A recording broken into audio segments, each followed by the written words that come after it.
Sat there now. Yeah, well, I kicked in and then I went down and it just kept going down. I was like... So a few little last bits with the 200. Obviously put the video on yesterday, and we're just kind of getting into the final stages now to get it ready before it goes down to AFI for mapping. So things we're going to be covering today to try and get the car right and ready to rock. Got some 1060 oil. A lot of people use different oil, but this oil is decent quality. We've always used it in all the Hondas and stuff. We decided to go for 1060. Now 1060 is obviously performance oil, normally for boosted stuff, but this little car, all it's going to get is a hard time, so we decided to stick with the 1060. It's never done us wrong before, and that's what we're using. If anybody's looking for 1060, this is on special on eBay at the minute. 5 litres for £33, which is a quality price. Obviously in here, so we've got brand new PBS pads in there, genuine OE Reynolds discs, which we fitted a little while ago. Obviously we've got the braided lines in there as well, just sharpen up the pedal just a little bit. We've got some RBF 660 fluid in there, and we've also going to fit a stud and nut kit, which we've encountered a small problem with. So the stud and nut kit that we got was supplied by Christian at CP Performance. So obviously that's the collar.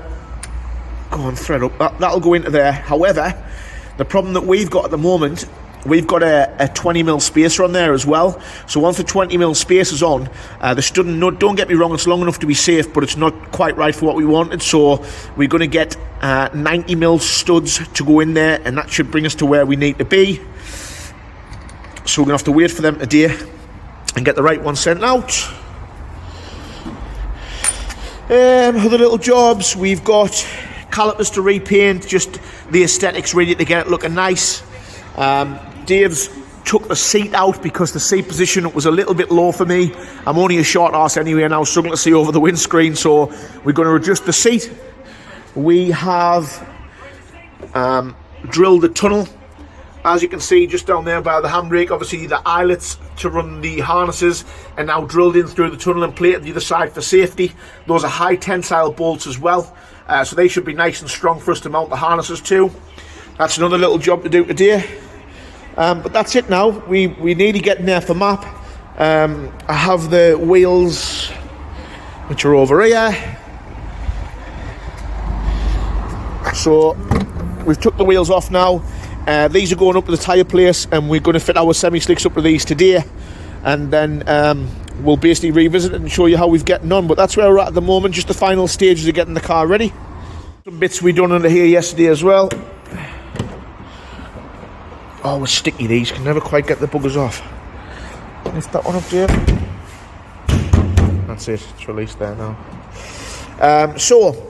K-Tech Racing intake, which again is new, which we've just fitted. Nice little bit of kit, not that bad to fit. All the battery tray and everything needs to come out for that one. There's a little grommet at the back that it kind of fits into, but not that difficult, so that's on there. We have done the uprated engine mount bushing as well, which will just stop movement from the engine through the exhaust. These are common for having flexi issues, so the less movement in the engine, the better it's going to be to condition our flexi to stop that from snapping. We're running a stock manifold at the moment. Difficult to see, but we're running a stock manifold at the moment. We've got an uprated one, so that's what we've been doing in there. We've got new plugs in there. We've done a compression test which showed very healthy. It's only done 50,000 miles the car, so it should do. We're hoping with the cat cams that we've got installed in here for the car to make, I don't know if I'm being optimistic, maybe it's around 215 horsepower I would hope for. Just going to give the calipers a quick lick of paint. These don't have to be anything fancy, obviously it's only how they look under the wheels, so we've quickly sanded them down, give them a wire brush over just to key the surface so the new paint takes to it, and we're going to use high temperature red caliper paint for these. Again, they'll look nice from a couple of foot away, they don't need to do anything else. Obviously the brakes, the most important thing is that they work, so it'll just be a quick lash of paint just to make them look a bit more presentable. Just getting there with the calipers now, as you can see, obviously nothing flash, but you get the idea. It's just tidied them up a little bit. They're not perfect, but they don't need to be. Obviously got the back ones to match as well, and then we're just going to tackle getting some cold air in the front of the car and basically put these drill bits through here. So we'll see how this goes, fingers crossed. So far so good. Obviously these were quite thick, so it did take some getting through. But as you can see, obviously just a radiator in behind there. Don't get me wrong, let's not kill anybody. I don't know how much it's going to aid cooling.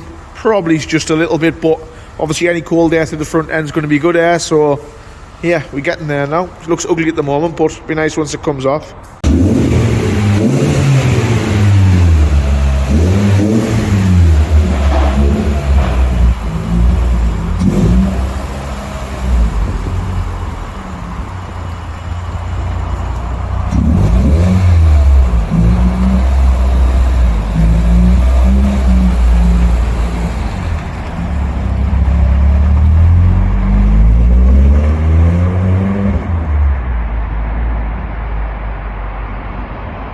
Last little clip, just to end where we're at with the 200.